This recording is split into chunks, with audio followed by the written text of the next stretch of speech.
Chapter 19. Leprous Wealth. But Gehazi, the servant of Elisha, the man of God, said, Behold, my master hath spared Naaman the Syrian in not receiving at his hands that which he brought. But, as the Lord liveth, I will run after him, and take somewhat of him. So Gehazi followed after Naaman. And when Naaman saw him running after him, he lighted down from the chariot to meet him, and said, Is all well? And he said, All is well. My master hath sent me, saying, Behold, even now there be come to me from Mount Ephraim 2 young men of the sons of the prophets. Give them, I pray thee, a talent of silver and 2 changes of garments. And Naaman said, Be content, take 2 talents. And he urged him, and bound 2 talents of silver in 2 bags, with 2 changes of garments, and laid them upon 2 of his servants, and they bare them before him. And when he came to the tower, he took them from their hand, and bestowed them in the house, and he let the men go, and they departed. But he went in and stood before his master. And Elisha said unto him, Whence comest thou, Gehazi? And he said, Thy servant went no whither. And he said unto him, Went not mine heart with thee, when the man turned again from his chariot to meet thee? Is it time to receive money, and to receive garments, and oliveyards, and vineyards, and sheep, and oxen, and menservants, and maidservants? The leprosy therefore of Naaman shall cleave unto thee, and unto thy seed forever.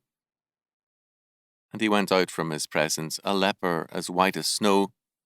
2 Kings 5:20-27. As we have seen, the ages of miracles have also been times of judgment and the death of a culture. The destruction of Egypt and Canaan were preceded by many great miracles. The death of Israel was preceded by the miracles of Elijah and Elisha, and the death of Judah by the miracles of our Lord. Miracles demonstrate the hardness of men's hearts. Our Lord says, If they hear not Moses and the prophets, neither will they be persuaded, though one rose from the dead. Luke 16:31. The issue is not proof or evidence, but faith. The unregenerate deny and suppress the evidence, even denying the greatest of miracles. We have a miracle in this text, but a grim one. Oriental courtesy requires reluctance in receiving a gift, and hence when Gehazi went after Naaman, he exploited this fact. Gehazi asked for only a modest portion of the total gift, although it was enough to make him a very rich man. Not only was his act a dishonest one, but, as H.L. Ellison noted, quote, It removed from Naaman's heart the picture of a God and his prophets who gave him healing as an act of pure grace. End quote. Naaman jumped down from his chariot to greet Gehazi, quote, a remarkable act of deference from a man of Naaman's rank to a servant. End quote. It was Naaman's way of showing respect for Elisha. Moreover, Naaman urged Gehazi to take more silver than he had asked, and 2 servants were assigned to carry the gifts. Gehazi's fearfulness at allowing them entrance into Elisha's house may have alerted the servants as to Gehazi's dishonesty, and in turn Naaman also. Gehazi hoped to use the loot to establish himself as a landed and wealthy man. He planned to have olive orchards, vineyards, sheep, cattle, and many servants. He had shrewdly limited his request. 2 students of Elisha had arrived, he said, and both were needy. Would Naaman help them? Elisha was, Gehazi said, asking nothing for himself, only something for the Lord's work. By God's miraculous grace, Elisha knew exactly what Gehazi had done. When Gehazi was confronted with this, he denied it. Elisha then not only revealed that he knew of Gehazi's act, but also of his plans for an estate. Gehazi wanted wealth. He would get wealth, but with leprosy. Moreover, the hereditary wealth he sought to establish for his posterity would carry with it a hereditary curse, leprosy. This is a grim story and all too true. It tells us plainly that actions have consequences.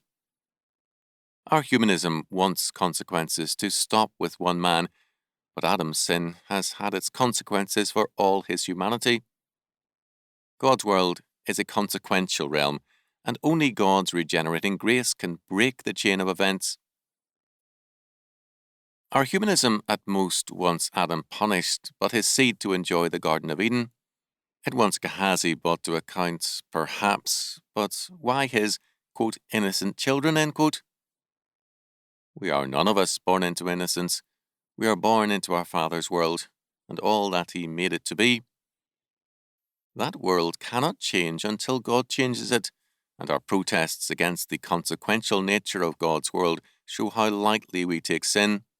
Quote, sin is any want of conformity unto or transgression of the law of God, says the Shorter Catechism, echoing especially 1 John 3:4, quote, sin is the transgression of the law. The law is God's fundamental order of being. Sin is warfare against that order. Gehazi, by his act, held that Elisha was a fool, and that Elisha's power was inferior to his own wisdom. Gehazi saw promotion as coming from his own self-interest rather than God's intercession. Asaph's psalm tells us, for promotion cometh neither from the east, nor from the west, nor from the south. But God is the judge. He putteth one down, and setteth up another. For in the hand of the Lord there is a cup, and the wine is red. It is full of mixture, and he poureth out the same. But the dregs thereof, all the wicked of the earth shall wring them out, and drink them. Psalm 75, 6-8. Men are convinced that promotion comes by their wisdom, law, and devices, quote, but God is the judge, end quote.